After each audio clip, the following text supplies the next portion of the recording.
Good evening. Welcome to Millennium TV 24 News. I am Kim Seabrook. And today we're going to start off with some good news for the NYPD softball game. They raised $10,000 for Grace Foundation, student with special needs, Inside Out NYPD members from the 120th, 21st, 22nd, 23rd precincts and Patrol Borough Staten Island. Highway 5 and other units on Staten Island played softball during their third annual charity game at New Springville Little League Field. Proceeds from the day's events, which totaled $10,000, were earmarked for the Grace Foundation. As an organization committed to increasing the quality of life for children, teens, adults, and families living with autism. The first pitch was thrown out by Michael Lanza, chairman of the Grace Foundation, who was followed by softball games and fun activities for children. And that was throughout the whole entire day. While the games, they were going on, kids enjoyed the bouncy rides and meet and greets with a number of police officers. We are humbled by the amount of support we receive from our officers in blue, said Lanza. That's because of the passion and pride they convey to our community every day, especially for our individuals living with autism spectrum disorder. Lanza added that the Grace family is extremely proud to be part of their community. After the game, members of the NYPD hosted a number of tours of mock crime scenes, and the children were delighted to meet police horses and dogs, both Mikey and Atticus, who are an integral part of the bomb squad. The event also included a barbecue with specialties created by chef members of the NYPD and heroes donated by Royal Cucina in Grasmere. And next, family mourns a 26-year-old woman after fatal 5-story fall from the Manhattan fire escape. And she is a Bronx mom. A Bronx mom delivered a familiar farewell as her daughter left their apartment to head downtown. She told them to be safe. Next thing she knows, Tyler Thorpe, 26, went off with a friend and never returned, dying hours later in a 5-story plunge from a Manhattan fire escape around 1 a.m. Friday. Heartbroken family members gathered a day later to mourn the inexplicable loss of the ambitious young woman and her hopes for a bright future. They say she was an awesome young lady. That was noted by her mother. Leslie Stewart, 51, told us on Saturday that she was very artistic, very talented young lady, and it was just horrible. We had to identify her just now. Thorpe was climbing the stairs in the back of a 5-story building on East 28th Street near 2nd Avenue in Kips Bay, where she tumbled off the fire escape and fell to the pavement below. And that's what witnesses told cops. She became the second woman to die in a Manhattan fire escape fall in the last 8 days, leaving her family to wonder why. But another friend of Thorpe lives on the building's top floor, and she told police they were heading to the roof with several piles to hang out. And we wish their family, the best and send our condolences. In Suffolk County, a police rescue NYC area sailors from sinking boat at Fire Island. Suffolk County Police rescued 2 men from a sinking boat off Fire Island early Saturday. Officers from the department's Marine Bureau responded to a 911 call for a sinking 25-foot sailboat in Fire Island Pines Harbor about 1 a.m. And when police arrived, they found the lines of the sailboat had broken and were hammering against the dock and other boats as the water levels rose. Authorities maneuvered a police vessel next to the sinking sailboat at about 2:30 a.m. and advised Chris Sinforder, 32 of Brooklyn, and Christian Tennick, 37 of Jersey City, to jump aboard. An officer involved in the rescue suffered minor injuries while catching one of the men leaping to the police boat. He was taken to South Shore University Hospital, that's over in the Bay Shore, and both Sinforder and Tennick were uninjured. Okay. And next we have the state GOP. The lawmakers tried to limit teaching about racism, and teachers and professors in Idaho will be prevented from indoctrinating students on race. Oklahoma teachers will be prohibited from saying certain people are inherently racist or oppressive. whether consciously or unconsciously. Tennessee schools will risk losing state aid if their lessons include particular concepts about race and racism. Governors and legislators in Republican-controlled states across the country are moving to define what race-related ideas can be taught in public schools and colleges, a reaction to the nation's racial reckoning after last year's police killing of George Floyd. The measures have been signed into law in at least 3 states and are being considered in many more. Educators and education groups are concerned that the proposals will have a chilling effect in the classroom, and also that the students could be given a whitewash version of the nation's history. Teachers are also worried about possible repercussions if a student or parent complains. Once we remove the option of teachers incorporating all parts of history, we're basically silencing the voices of those who already feel oppressed, said Lakeisha Patterson. She's a 3rd grade English teacher and social studies teacher who lives in Houston and worries about a bill under consideration in Texas. And at least 16 states are also considering or have signed into law bills that would limit the teaching of certain ideas linked to critical race theory, which seeks to reframe the narrative of American history. A prominence argues that federal law has preserved the unequal treatment of people on the basis of race and that the country was founded on the theft of land and labor.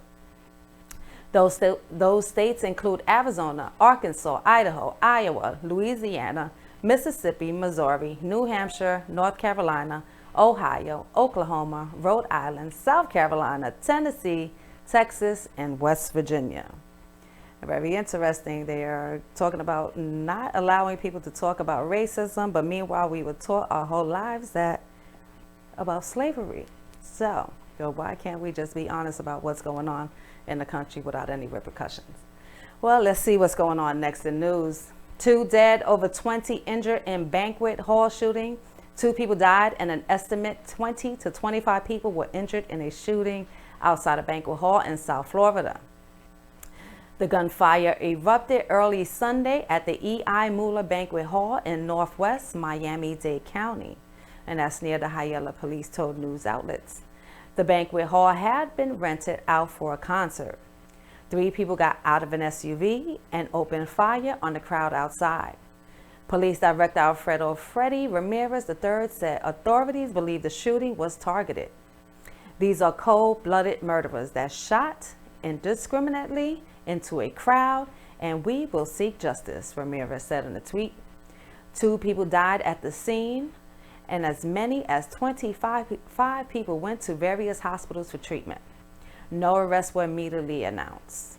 This is a despicable act of gun violence and a cowardly act, Ramirez told us. And you know what we're going to do? We're going to represent some good news going on. I think I want to switch it up just a little bit. So, in good news, we're going to talk about tadpoles. They have been airlifted by plane from Florida to the island home, Puerto Rico, who is now critically endangered. But Zoo Tampa contributed to the survival of this important species by sending thousands of recently hatched of their ancestors, helping to save a species. The only toad species native to tadpoles to help restore the population on their native island. The Puerto Rican crested toad once flourished on the island, but before 1967, the amphibian was thought to have become extinct due to habitat loss from urban development, natural disasters, and competition from invasive species who prey on their young. An essential part of the island ecosystem, eating insects that are pests to humans, scientists estimate that fewer than 3,000 adult toads remain in the wild. So today's Zoo Tampa is only one of a few zoos across the world who participate in the Association of Zoos and Aquarium Species Survival. The plan with the goal of repopulating these species by breeding and sending tadpoles back to Puerto Rico. And these tadpoles represent hope for this critically endangered species, said Dan Costell. He's an associate curator of Herps and Aquatics. Bolstering the population of these toads in their natural environment is a real win for conservation and at the core of our mission at Zoo Tampa. And the efforts of all involved are now resulting in chirps of joy from both toads and humans on the island of Enchantment. And that's in Puerto Rico. And so, like I said, we're going to spread some more good news. We're not talking about anything, no C's, no coronaviruses. Let's see what we got next. According to a new survey, 74% of Americans say 2020 has made them more aware of the needs of others and more selfless than ever before. A poll of 2,005 Americans revealed that since March 2020, people are more often embracing the idea of neighborly love. Some examples include 87% of Americans have donated a portion of their paycheck, even though 3 in 5 experience financial difficulties. 41% have helped a stranger across the street. 38% have gone out of their way to take out their neighbor's trash. And 31% have walked their neighbor's dog. And for those who lived in snowy climates, 1/3 have shoveled out a neighbor's car in the past year.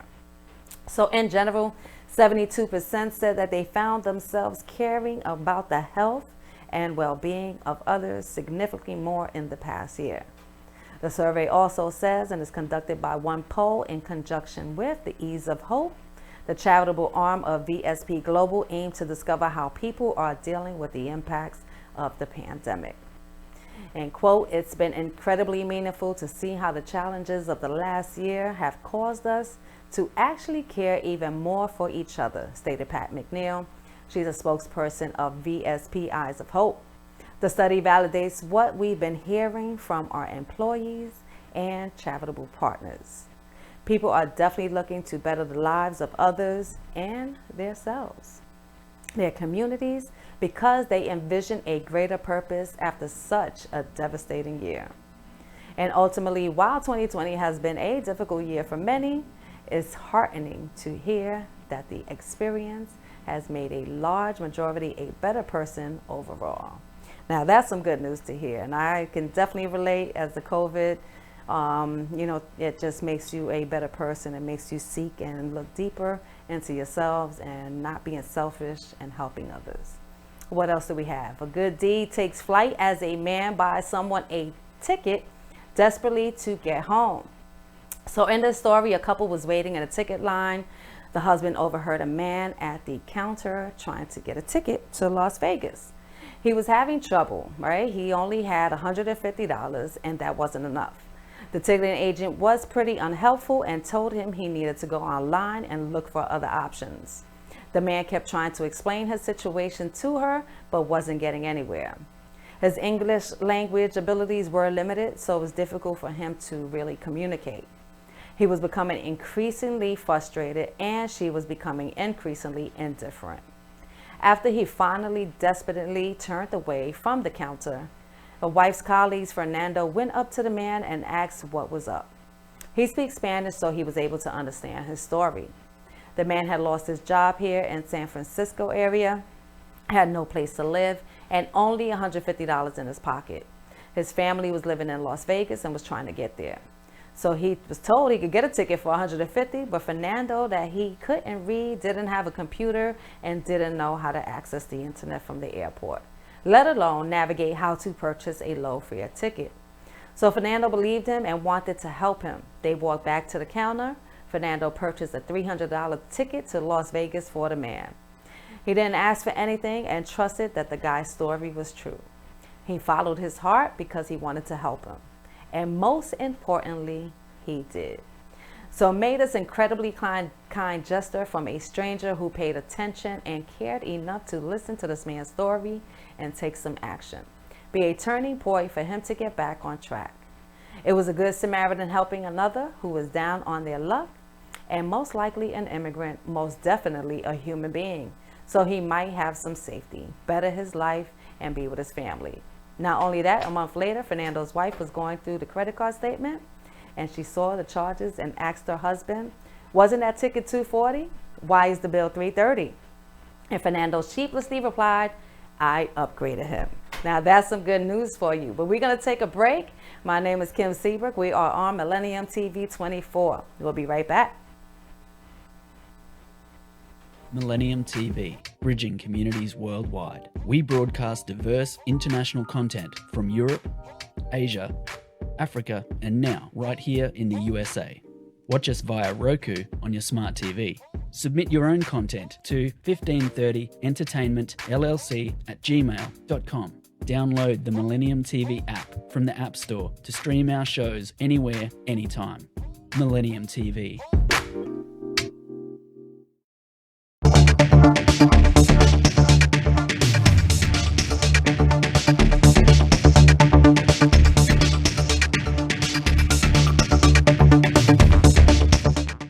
Millennium TV, bridging communities worldwide. We broadcast diverse international content from Europe, Asia, Africa, and now right here in the USA. Watch us via Roku on your smart TV. Submit your own content to 1530entertainmentllc@gmail.com. Download the Millennium TV app from the App Store to stream our shows anywhere, anytime. Millennium TV. And welcome back to Millennium TV 24. I am Kim Seabrook. And in the beginning of my segment, I think you heard me tell a story about autism. And I wanted to bring a special guest on, Ms. Jocelyn David Birch, who is an advocate for autism. And let's get into it. Ms. Jocelyn David Birch, how are you today? I'm great, Kim. How are you today? I'm doing good. Thank you so much for joining us. We appreciate your time. So I wanted to, I wanted to bring you on because autism is definitely a big part of my life. I work with autism people as well, and I know that you may play a major part in autism in addition to you having a child who's autistic.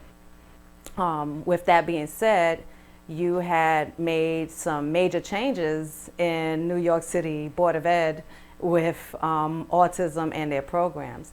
So if you don't mind, give us a little feedback on how it started and what you did for New York City schools. Absolutely. Well, it all started, I got to tell my journey, I guess, or me and my son's journey. My son, David, he was diagnosed with autism.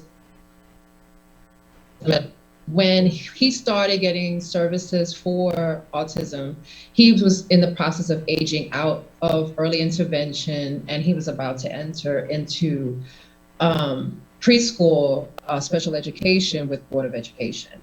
And in that transition, I was told by my administrator that in the initial meeting, I was told, don't expect to have a school for him. Wow. This was before we said, hi, how are you? How's your day? Wow. Yeah. It was the first sentence, and it was so comfortable. Like, it was like, coffee's brown and the sky's blue. It was just kind of a matter of fact kind of statement. And that was in the process of me taking a seat at the desk. And that's just to let you know how things even initiated, never mind, because the thing was that his birthday's in November. And in order for you to have extended services, you have, a lot of it has to do with your date of birth, which is kind of ridiculous. It was January, and I was told that I wouldn't get a school until September. Wow. So how does that make you feel as a parent? You go in there, you try to get help for your autistic child who needs special attention, and you just are told, you know what, you're not going to find a school for him. Good luck. What? Right. How does that make you feel as a parent? Infuriated. I mean, it just infuriated. That's the prettiest word I can use to explain my sentiment. And I knew it just wasn't acceptable. And I was even told, I said, well, I'm going to have to just contact all the schools and I have a listing. I'll just call myself. And she's like, okay, well, she gave me the listing, but with the backhand of, oh, well, don't expect any results. And if you find stuff, don't hold up seats for other children. It was very unfortunate very unfortunate situation. And it, at best, she said, maybe we could get you occupational and speech therapy. But as far as the school, you kind of can forget about it. And so then So what I would, just, I'm sorry, I don't mean to interrupt you. So if you were unable to find him a school, then what would happen? He would just stay home? Is that what they're telling you? Or what were they saying pretty by much, that? um, for lack of better term, sucks to be you. I mean, essentially, I was told that the demands of New York City, there's so many children. There's so many children being born every day with autism, Yes. especially males. Just from my last research, out of every child, every female childbirth, one in 168 girls are autistic. One Wow. in 45 boys. Really? One in, yes, One one in in 45. 45. Wow. That's a lot. When you, That is a lot. it's scary a lot. And because of the dramatic influx, especially over the last decade, they don't know if it's environmental, diet, they really don't know. And especially in cities like ours, in New York City, and a lot of major cities throughout the country, I'm gonna even dare say across the world, probably has, a spike in these cases. Right. So because New York City Board of Education was already hard pressed to fulfill the needs of special needs children before this influx of additional children being born with this condition, now they were really struggling at that point to fulfill it. So a lot of children only get services as a result of a lawsuit. Wow. So you, Because an IEP, a lot of parents, I just want to add this on. I'm sorry, I didn't hear you. Jocelyn, hold on. Can you repeat that again? I'm Oh. sorry. No, it's okay. I said IEP, or individualized education plan, is what's developed for your child to facilitate their needs in school. An individualized education plan. That's a legal document that the state has to comply. They have to, supply these services. So parents don't know their rights, and they will do exactly what this woman told me to do, which is kind of Nothing. grin and bear it. Yeah. Because people are just clueless, and not clueless, but just not informed, not educated, and they just feel defeated, So it's like, what do I do? Or a language barrier. That is definitely a big case, especially in New York, of course. So how So- long did it take for you to actually get him into school? Or what was your next process after that? Well, like I said, it was in January. I literally called, if I remember right, it's 62 special education preschools in New York City, as I call them all. And I actually toured week by week, school after school after school. When I toured the 10th school, which was about 2 months later, I got lucky. I mean, it was such a phenomenal moment. A school had a child that got adopted. It was a child that was in foster care, and the child was blessed with a family that adopted them, so a seat became available, and I was the squeaky wheel at the time. And it's messed up that I was able to help my son, but by helping my son, I'm kind of hurting another parent from having been able to get that seat, because it's like a competition. It's like you have to race other parents to get your child services. Wow. So, so you got it by luck, and then what happens after that? After you get him into the program, how was the program? Did it help him? Were they caring? Absolutely. Oh my God, my child became a new little person. He went in there, the extent of his language was like counting 1 through 10. He didn't have much of vocabulary. If I would say at age 3, a child should have at least 500 words or more, probably well over that. And he was maybe at 20, something like that. In the process of him starting school, he learned how to, if anybody with an autistic child, you can appreciate this statement. He learned how to sit in a chair. Right. That's very important, and not Spend just him for an out. autistic kid, but imagine if it's very important for one who does not have any special needs. So imagine, yes, someone who is autistic, Absolutely. major accomplishment, absolutely. Him to sit through a lesson, for him to be able to play alongside other children, learning how to gain empathy. Whereas when I would take him to the playground, he didn't really socialize. He was kind of in his own world. Whereas now, when he sees another child fall in the playground, are you okay? And he'll reach his hand out to help them stand up. Things like that. Wow. Which is humongous for him, that really wasn't socializing very much. He hugs his sister now. I love you, mommy. There's so many parents that may never hear those words from their child. And it's Right. not because they can't, it's because they're not getting the help to know how. How was it? And How was the transition from? Because he was in school at that point, right? He was going to school and getting right. this knowledge and assistance. How was the transition with coronavirus? Oh my gosh, from him learning how to deal with people, going to school, going to class, Wow. and then now have to do remote. What was it? What was that transition like? Wow. That was, wow. That was a lot. It initially, because just the world didn't know what's going on. His school was kind of lost. Everybody was lost. It was kind of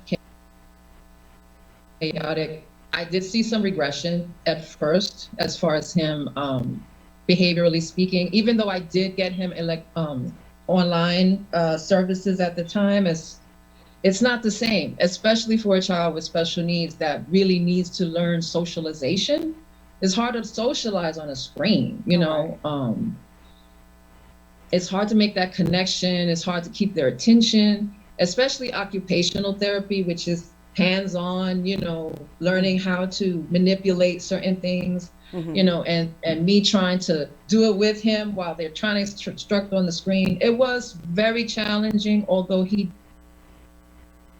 did do well, but that was because of the foundation that was set prior of him being in school. So when he did start remote learning, although it was a difficult transition, he did very well considering the circumstances. But initially, like when it first started, it was rough.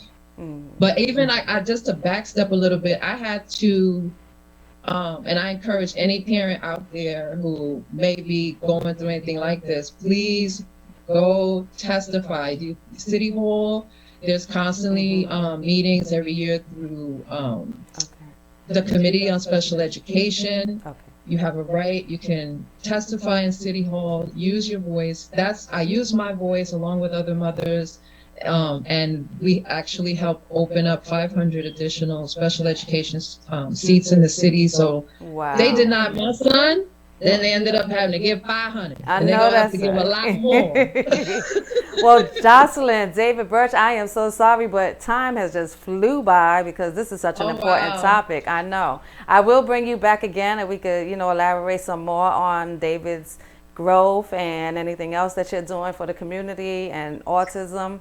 But I definitely want to thank you. Is there someone that could reach you in case they have any questions? Sure. They can reach out to me on social media. Use my full name, Jocelyn David Birch. You can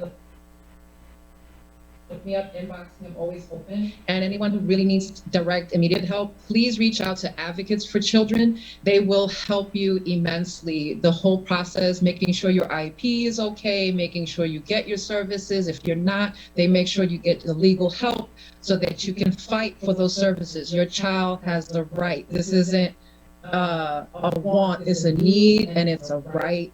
Fight for it, accept no less. Thank you again, Jocelyn. I appreciate your time. This is Kim with Millennium TV 24. We're going to go on a quick break and we'll be right back.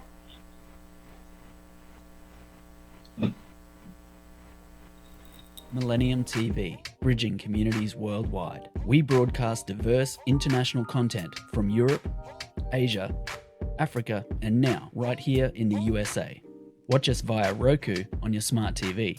Submit your own content to 1530entertainmentllc@gmail.com. Download the Millennium TV app from the App Store to stream our shows anywhere, anytime. Millennium TV.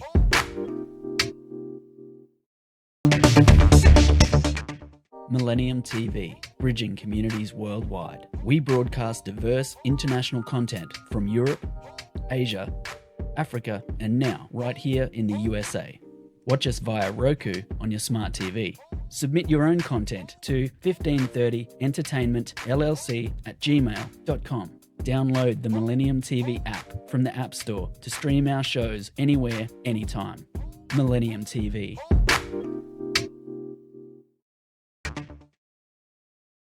Welcome back to Millennium TV 24. I am Kim Seabrook, and I just want to thank again Jocelyn David Birch for her information on her advocacy for autism and the educational system that, the assistance and the push that she made for her child and other children who are dealing with the same issues in autism.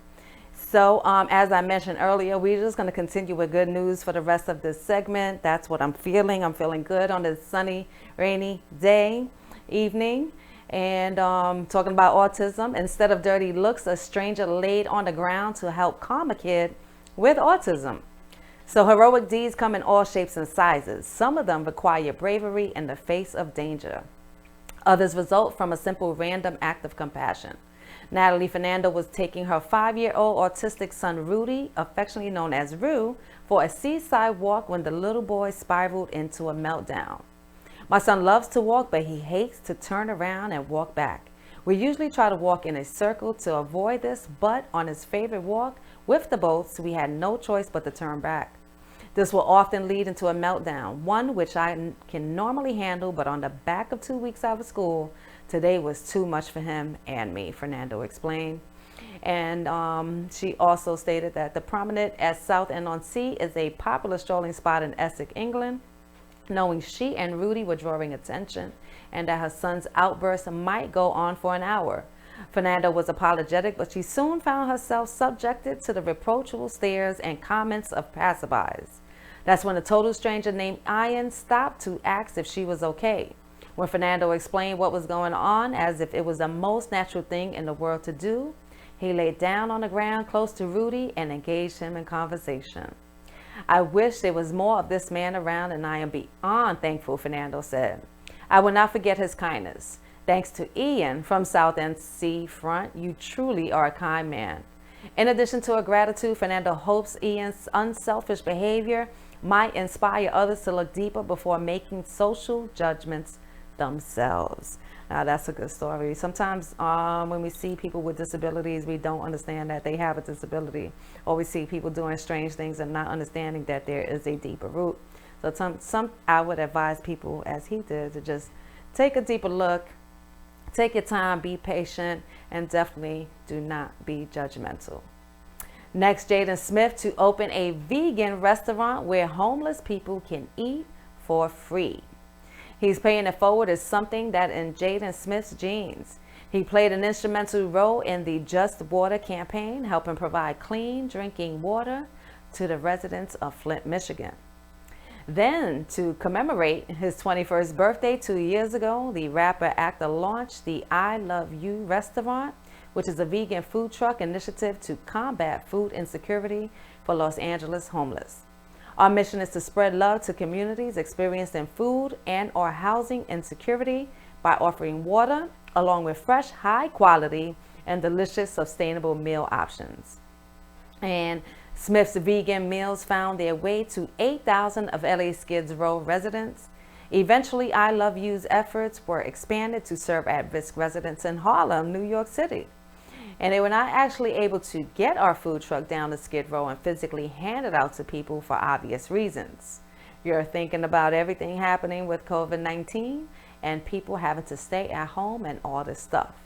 Well, if you're homeless, you can't stay home. So we have been donating everything that we can: vegan food, masks, clothes, hand sanitizers, and all different types of things. And although normal is still a way off, Smith is pivoting his I Love You concept yet again, with plans for a more permanent, non-rolling version of his restaurant on the table. Smith is parlaying the success of his past efforts into the next phase. That's what I'm talking about. You pay it forward. You got it. Pay it forward. Next, Gavin McLean, the Love Boat captain, dies at 1990. I said 1990 years old. The veteran supporting actor who achieved fame as sardonic TV news writer Murray Slaughter, the Mary Tyler Moore Show, and stardom playing the captain stubbing on the Love Boat, has died. He was 90.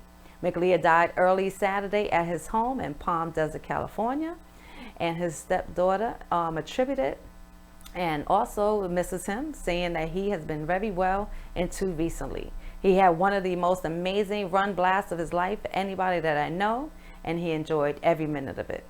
I don't even think in his wildest dream he dreamt of that life that he ended up having and creating. She called him the best, sweetest, purest guy. Known to sitcom fans for his bald head and wide smile, McLean toured in near Normandy for more than a decade, appearing on dozens of TV shows and in several movies before landing the part of Murray in 1970. He had originally tested for Moore's TV boss Lou Grant, the role that went to Asner, realizing he wasn't right for playing the blustery, short-tempered TV newsroom leader.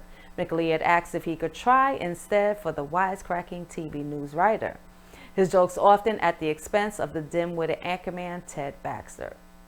The Mary Tyler Moore Show was a smash from the start and remains a classic of situation comedies. It produced 2 spin-offs, Rhoda and Phyllis, starring Valerie Harper and Cloris Leachman, respectively, who had portrayed Mary's neighbors. It was still top-rated when Moore, who played news and producer Mary Richards, decided to end it after 7 seasons.